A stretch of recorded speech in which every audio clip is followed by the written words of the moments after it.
In Germany today, President Obama called the spread of fake news online a threat to democracy. Both Google and Facebook announced they are updating their company policies to ban fake news sites from using their advertising networks. Both tech giants have come under scrutiny in recent weeks for presenting fake news during the presidential election. We don't have any more bacon. There is no more bacon. You ate it all.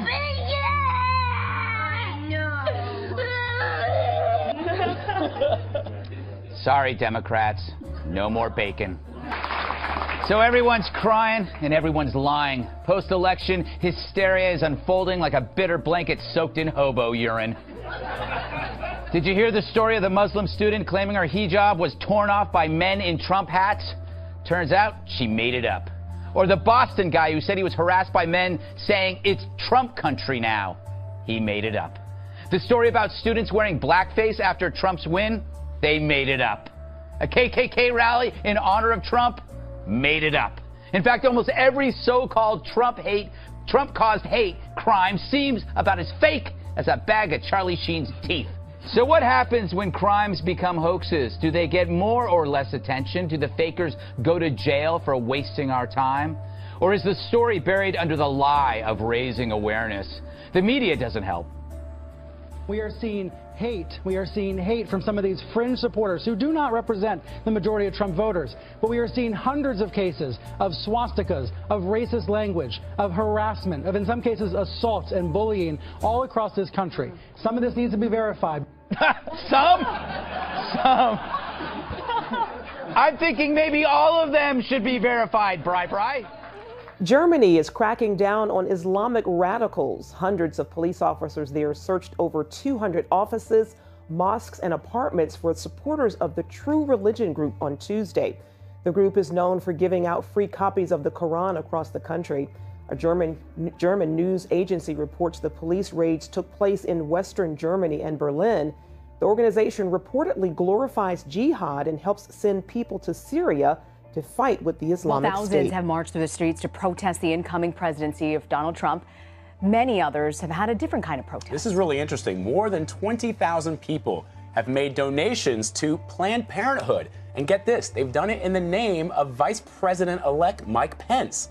Pence is pro-life, and he's called for cutting federal funds to the organization. And as Indiana governor, he introduced tougher abortion rules. In total, Planned Parenthood says it has received 160,000 donations since Election Day. Yet another controversial police encounter caught on tape. You cannot arrest me. An officer punching a female suspect in the face during an eviction. Slow it down and you can see the force of the punch. I was punched in the face 2 times. I was choked. It was just a brutal attack. But the officer claims the woman resisted arrest, kicking and kneeing him in the groin. Flagstaff, Arizona police learned of the encounter after the video was posted on Facebook. Authorities say the officer has no history of excessive force. We immediately became concerned, so we initiated an internal investigation and placed the officer administrative leave. The case, the latest indicator of how the prevalence of surveillance cameras and smartphones are placing officers under increasing scrutiny. Please let go of him. In fact, it's become reflex for citizens to pull out their phones and record interactions with police. Like we saw here in Alabama last November when college students reached for their cameras and later recorded police beating them. Now to a disturbing story. The father of a California soldier killed in Afghanistan is speaking out after he says that his family was booed while bringing his son's body home. Sergeant John Perry was killed on Saturday by a suicide bomber. His father says he now wants to be a voice for every single service member putting their lives on the line. Steve Large from our station KOVR has the story. It just takes me a moment to collect my emotions. He is a father mourning the loss of a son at this service for Sergeant John Perry, killed in Afghanistan by a suicide bomber. Most importantly, I want people to know about the heroic thing that my son did. Stuart Perry says his son stumbled on the suicide bomber before the bomber could reach his target, a soldier's 5K Veterans Day run. He would have killed possibly 100, 200 people, who knows? Perry says his son's death comes at a time military service is facing disrespect. He says his family was even booed on the flight to bring his son's body home.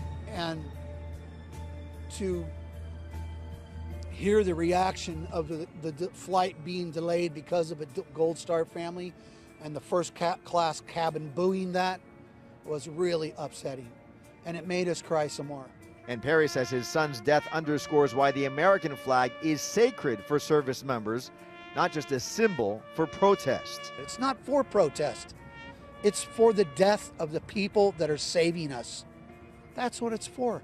Perry also called out recent presidential campaign rhetoric. One example would be Donald Trump speaking badly about a Gold Star family, who I now am. And it really bothers me, but it also bothers me that people don't want to talk about the terrorism that killed my kid. A soldier's death defending his country, leaving a father defending his son. And my kid was over there to help put a stop to this garbage. And he died. One photo that's seared into our memories showed two family members in Ohio overdosed in their car with a 4-year-old in the back seat. Hey girl, what's up? 20-year-old Nick Ryan's heroin high was captured on his mother's cell phone. She videotaped Nick and his father Tim Ryan during a drug binge, hoping when she showed it to them later, it would shock them into getting help. His father is now in recovery, but Nick died from an overdose 2 years ago. Tim can never forgive himself. All that lady wanted was a good husband, some kids, and I took all that away. And then I set the path for my son.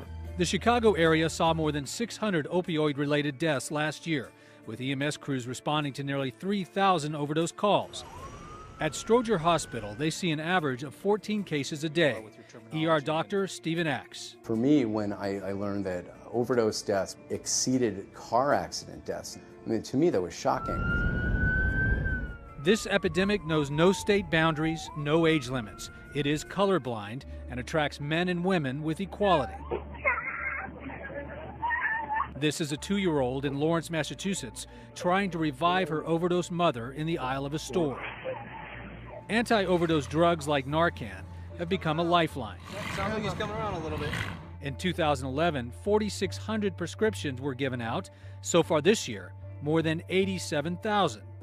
And with heroin being laced with powerful painkillers, it often takes multiple doses to save lives. I think that the average viewer may not understand that it's completely out of the control of the individual once they're in it, and that they really need significant help. While President-elect Donald Trump continues to fill his cabinet with anti-Obama administration candidates, from the fortress of Trump Towers in New York City, all the way from the top of the New World Order pyramid down to the bottom, the minions are panicking. The feeling of excitement for the future, which is so much in the air here,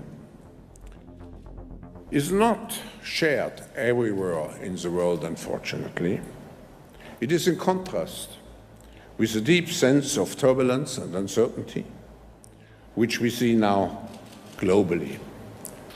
So the last time we met, I was very positive that Hillary Clinton would be the next president of the United States and walk into the Oval Office as one of the best qualified presidents in our country's history. Of course, we were all very disappointed, not more than disappointed, hard to accept the results, but accept we do. Meeting with his New World Order puppet counterpart, German Chancellor Angela Merkel, President Obama gave the brainwashed and violent anti-Trump protesters the support they were whining for. I would not advise people who feel strongly or are concerned about some of the issues that have been raised during the course of the campaign. I wouldn't advise them to be silent. Obama also mentioned the pointless attempt he and the dying corporate media are making to stifle the truth. If we are not serious about facts and what's true and what's not, and particularly in an age of social media where so many people are getting their information in sound bites and snippets off their phones, if we can't discriminate between serious arguments and propaganda, then we have problems. Corporocratic politicians are scurrying, fearing their just due as the tables are turning on the federal institutions that once protected them. Jesse Jackson rallied from the University of Michigan, the alma mater of Gerald Ford, to call for a blanket pardon of Hillary Clinton's laundry list of crimes. There are those in their anger and spirit of retribution who want to use Hillary Clinton as a trophy in the name of false justice. It would be wise, in the name of justice in the lineage of Lincoln and Ford, for President Obama to do the same and to pardon Hillary Clinton. Even progressive Austin City Council member Greg Kazar is waving the flag of anti-immigration and anti-Trump rhetoric, announcing that he will lead a protest in Austin, Texas on Inauguration Day with the local Communist Party in tow, denouncing Donald Trump's adherence to long-established immigration and naturalization laws, a surefire way to destroy any kind of political career Kazar had in mind. I am here to pledge to you that I will put my full being alongside you and alongside every leader of conscience in this community to fight Donald Trump at every turn.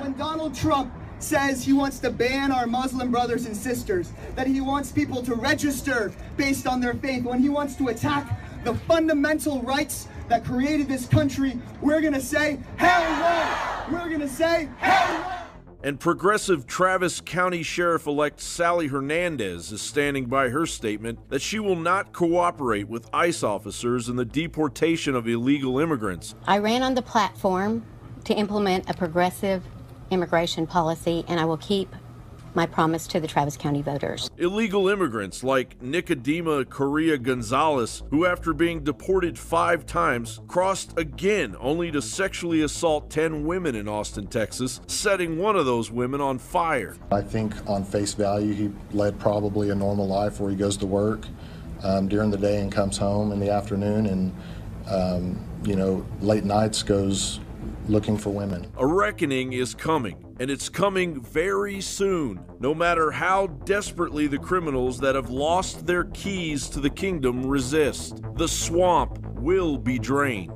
Every country has been waiting for the result of the American election, and the result being so totally unexpected, they'll all have to go back to the drawing board, including we.